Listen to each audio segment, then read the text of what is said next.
जय जय श्री राम। जय जय श्री राम। सन्नद्धः कवची खंडी बाणधरो युवा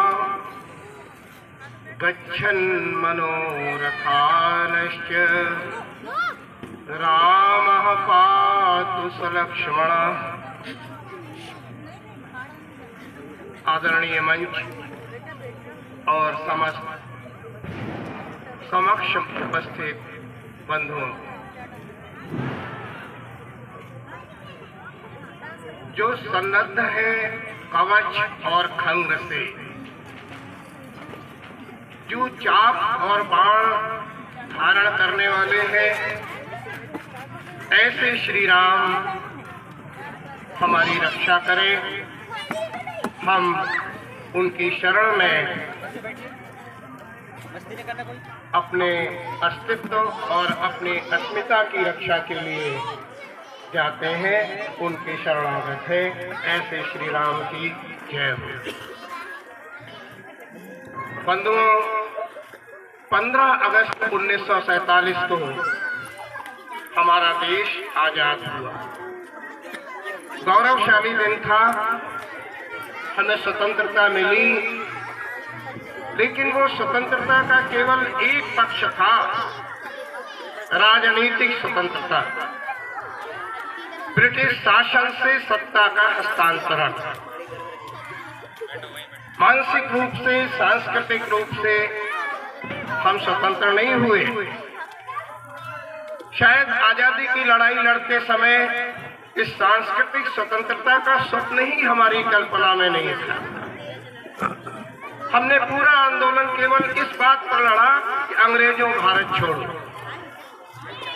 अंग्रेजियत भारत छोड़े, अंग्रेजों की बनाई हुई नीतियां भारत छोड़े। इसके विषय में हमारा कोई उस समय स्पष्ट विचार नहीं था। मनुष्य जैसा चाहता है वैसा प्राप्त कर लेता है। हमने अंग्रेजों से भारत को मुक्त कराने की कामना की और पूरा करा लिया, लेकिन सांस्कृतिक रूप से हमारी स्वतंत्रता प्रश्नांकित रही। हमने एक और विभाजन खड़ा किया कि 200 वर्ष की गुलामी कि 1000 वर्ष की गुलामी। वास्तव में गुलाम तो हम कभी रहे नहीं, संघर्षशील रहे। गुलाम तो समाप्त हो जाता है, मिट जाता है। जो हार में मान लेता है उसके अस्तित्व पर ही संकट आ जाता है। लेकिन हमने ना 1000 वर्ष में हार मानी और ना 200 वर्ष में मानी। लेकिन आजादी के बाद हमारे सांस्कृतिक अभ्युदय के लिए कोई प्रयत्न नहीं हुआ। आज का दिन हमारे सांस्कृतिक उन्नयन का दिन है। भारतवर्ष की 5000 से भी अधिक वर्ष की, लाखों वर्ष की संस्कृति के अभ्युदय का दिन है, हमारी अस्मिता की रक्षा का दिन है। और ये 15 अगस्त 1947 की तरह ही अविस्मरणीय है। मैं सांस्कृतिक चेतना के इस जागरण के लिए आप सबको बधाई देता हूँ। राम के संदर्भ में गोस्वामी जी ने बहुत अच्छा लिखा, जाकी रही भावना जैसी, तिन्ह देखी प्रभु मूर्ति कैसी।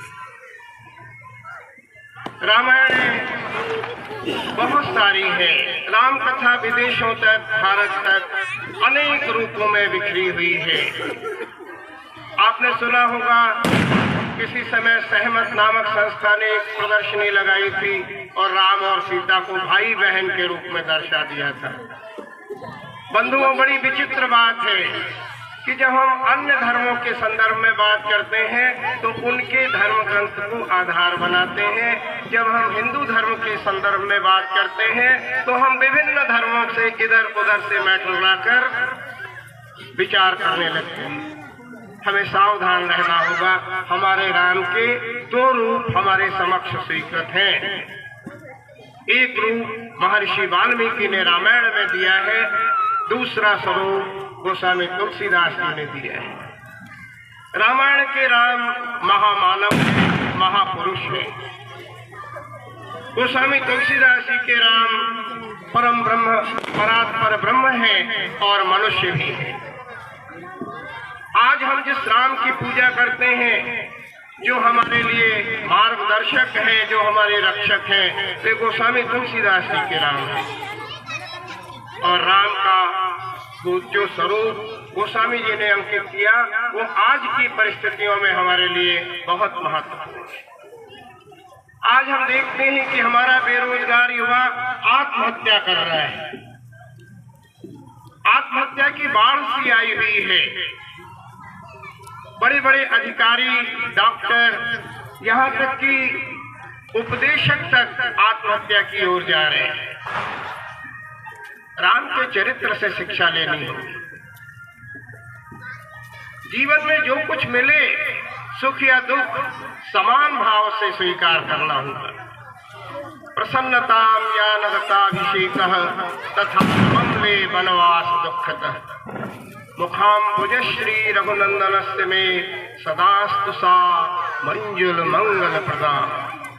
जो राम को जानता है, राम को समझता है, राम में जिसकी आस्था है, वो जीवन की विषम परिस्थितियों में भी जीवन से विमुख नहीं होगा। जीवन में जो कुछ मिले समान भाव से स्वीकार कर। ये राम का आदर्श है व्यक्ति के लिए। राम का आदर्श हमारे परिवार के लिए है। जिस समय राम के वनवास की बात हुई, स्वयं महाराज दशरथ चाहते थे कि राम बन न जाए, उनके लिए बंदी बना ले। सब दुख दुसह सहा बहु मोही, लोचन ओट राम जन होई। सारे कष्ट मिले, यश मिले, अपयश मिले, स्वर्ग मिले, नरक मिले, लेकिन राम नेत्रों से ओझल ना हो, ये दशरथ की कामना है। लेकिन राम वनवास स्वीकार करते हैं, ग्रह कलह को निवारण कर देते हैं, अपने विश्वास को टूटने नहीं देते। राम का अटल विश्वास है अपने भाई भरत पर। वन में पहुंचने पर जब भरत मिलने जाते हैं, कोल किरात भील आकर के बताते हैं कि बहुत बड़ी सेना आ रही है। अयोध्या कांड में कल पाठ हम लोगों ने यहाँ किया, उसमें प्रसंग स्पष्ट है। लक्ष्मण ने आकर राम से कहा कि ऐसा लगता है कि भरत सेना लेकर आ रहे हैं और मैं अकेले ही भरत को मार गिराऊंगा। लेकिन राम का विश्वास देखिए। भरत की माता ने भले ही वनवास की भूमिका रच दी है, लेकिन राम का भरत पर विश्वास अटल है। भरत ही हो ही न राज मधु विधि हरिहर पद पाए, तब की कांजी सी करनी क्षीर सिंधु बिन साई। भरत तो राजमद नहीं हो सकता, भरत आक्रमण नहीं कर सकता। कितना अटल और अडिग विश्वास है। ये अटल और अडिग विश्वास भाइयों के बीच रहेगा तो परिवार बचेगा, और जहाँ ये टूटेगा वहाँ महाभारत की विध्वंसकारी कथा रची जाएगी। समाज में परिवार टूट रहे हैं। हमें परिवारों को बचाना है तो राम के इस आदर्श को बचाना है। जहाँ आज से 100 वर्ष पहले तक हम ये देखते थे कि हिंदू समाज में कहीं तलाक जैसी चीजें नहीं थी, लेकिन अब विवाह विच्छेद के प्रकरण बहुत बढ़े हुए हैं। हमें राम से सीखना होगा। पत्नी की इच्छा का सम्मान करना होगा, उसको हम बलपूर्वक रोक नहीं सकते। सीता जब वनगमन की इच्छा व्यक्त करती हैं तो राम ले जाते हैं, रक्षा का दायित्व उठाते हैं। गोस्वामी जी ने बहुत अच्छा लिखा कवितावली में, वन पथ पर चलते हुए सीता का मस्तक पसीने से भर जाता है। पूछने लगती है कि कितना आगे और चलना है। पुरते निकसी रघुवीर वधु धरि धीर दये मग में डग गए, छलकी भरी फाल कनी जल की पुटि सूख गए मधुराधर। फिर बूझती है चली वो अब केतिक पर्ण कुटी करी हो कि तुहे पिय की लखी आतुरता पिय की अखियां अतिचार चली चल चले। सीता के कष्ट को देखकर राम द्रवित हो जाते हैं और देर तक बैठकर पैर से कांटे निकालने लगते हैं। सीता को विश्राम मिल जाए, पत्नी की सुख सुविधाओं का ध्यान रखना दायित्व है। यदि जरा सा भी कोई आक्षेप, कोई आक्रमण उसके सम्मान पर होता है, राम साक्षी है, उसका अपराध क्षम्य नहीं है। जयंत ने राम की परीक्षा लेने के लिए सीता के पैर में जरा सी चोट मार दी थी, राम ने क्षमा नहीं किया। राम की सबसे बड़ी विशेषता है कि वे शस्त्र और शास्त्र दोनों के धनी हैं, दोनों का संतुलित प्रयोग करते हैं। इसलिए राम राज्य आता है, इसलिए वे अनुकरणीय बन जाते हैं। भारतवर्ष में, विश्व में असंख्य अगणित राजा हुए, लेकिन राम के रूप में राजा का जैसा आदर्श है वैसा अन्य किसी का नहीं है।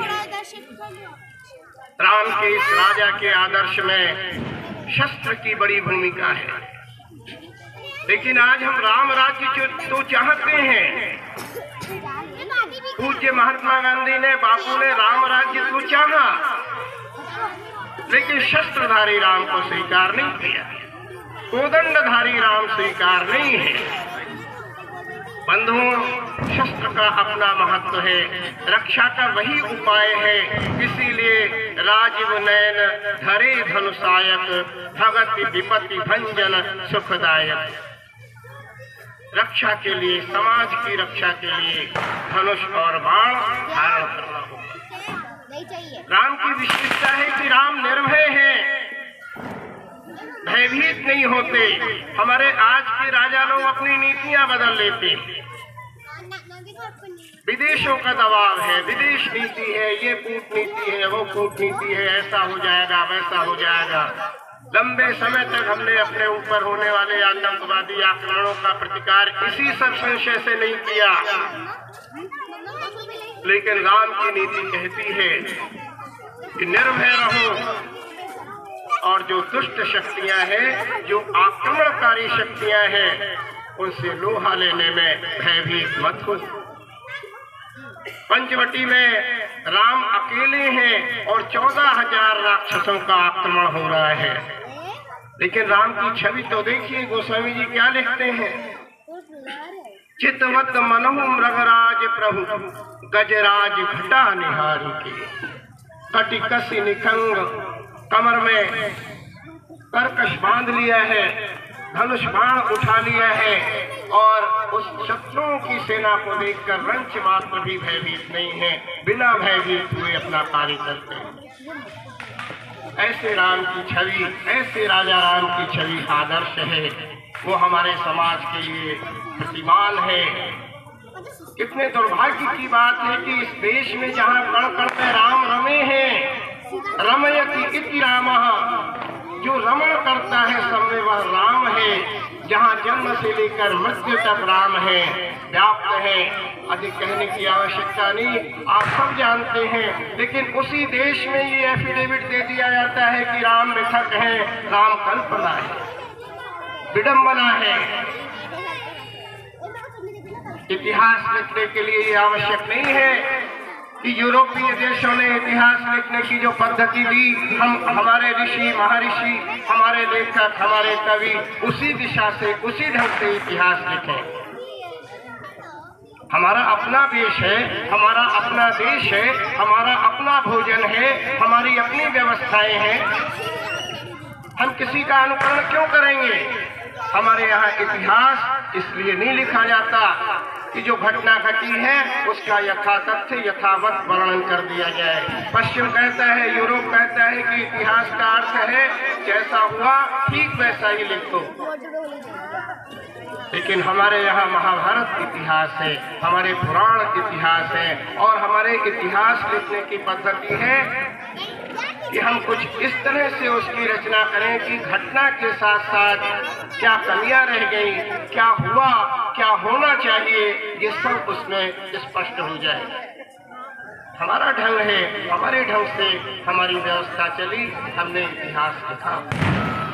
इतिहास में सबसे प्रमुख होती हैं घटनाएं, फिर प्रमुख होते हैं घटना के स्थल, फिर प्रमुख होते हैं घटना के पात्र और समय।